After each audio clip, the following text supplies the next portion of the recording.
We'll be jumping to see who we're crowning as the African champion for today. And, well, let's see who it is. I mean, this is why I need to do a drum roll, but we'll take our African champion for today.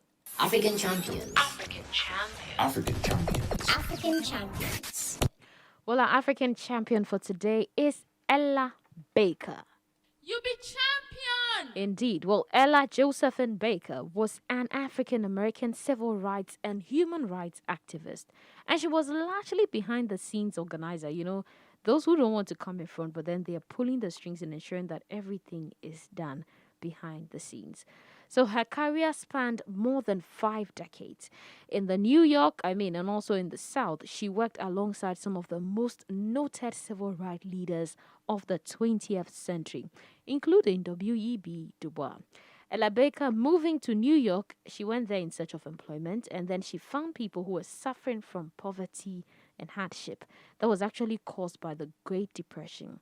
And then she was introduced to the radical political activism that became her life's work. So, you know, the whole vision changed when she actually encountered what the situation was on the ground.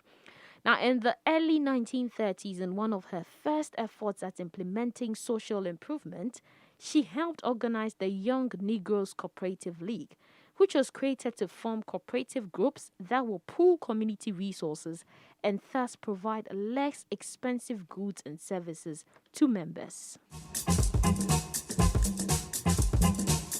She secured a job with the New York branch to integrate local schools and improve the quality of education for black children. Very important. And then she also helped student leaders of college activist groups organize the Student Nonviolent Coordinating Committee. With her guidance and encouragement, the SNCC became one of the foremost advocates for human rights in the country. Her influence also was reflected with the nickname she acquired, Fundi, a Swahili word meaning a person who teaches a craft to the next generation. Amazing.